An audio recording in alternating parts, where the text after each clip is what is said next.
Shalom, salam dalam kasih Tuhan. Renungan harian kita pada hari ini, bahannya terambil dari kitab Rut, pasal 1, ayat yang ke-16 yang berbunyi demikian.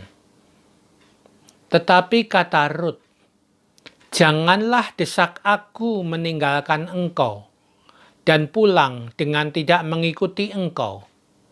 Sebab kemana engkau pergi, ke situ jugalah aku pergi, dan di mana engkau bermalam, di situ jugalah aku bermalam. Bangsamulah bangsaku, dan Allahmulah Allahku. Bapak, Ibu, saudara-saudara yang dikasihi oleh Tuhan Yesus Kristus. Bacaan kita, kitab Rut ini bercerita tentang dua orang wanita yang sama-sama lagi dalam kesusahan. Naomi sebagai mertua Rut baru saja kehilangan suaminya. Tetapi demikian juga dengan Rut. Suaminya, anak daripada Naomi, juga baru saja meninggal. Jadi dua orang wanita yang sama-sama dalam kesusahan.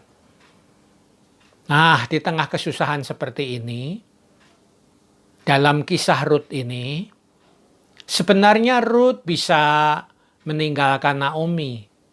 Rut bisa mencari suami yang lain lagi.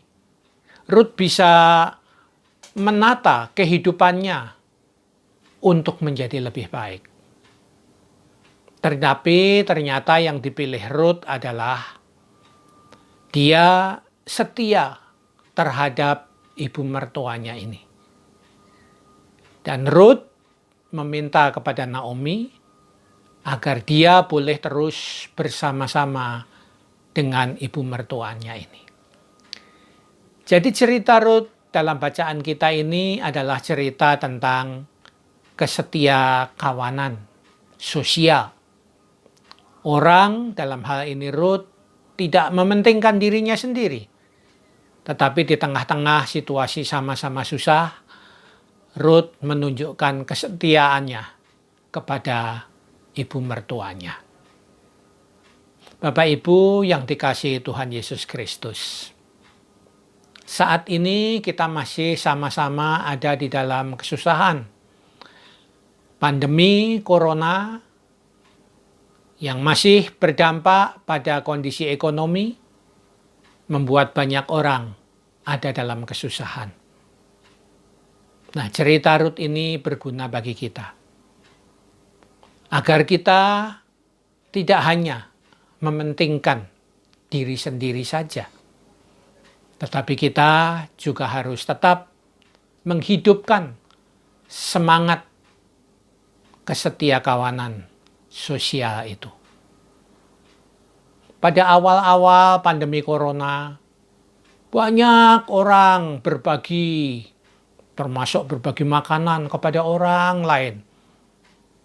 Tapi sekarang sepertinya hal seperti itu mulai surut.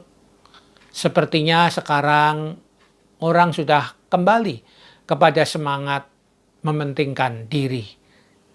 Nah, di tengah kondisi seperti inilah renungan harian kita kembali mengingatkan. Mari kita terus tingkatkan dan jalankan kesetiakawanan sosial kita di tengah-tengah kesusahan kita karena pandemi Corona dan juga masalah ekonomi. Semoga dengan kesetiakawanan kita seperti itu, kita bisa saling tolong-menolong dan tetap bisa menikmati anugerah dari Tuhan, yaitu sukacita dan damai sejahtera di tengah-tengah pergumulan-pergumulan yang ada. Terima kasih, kiranya Tuhan memberkati saudara-saudara semua. Amin.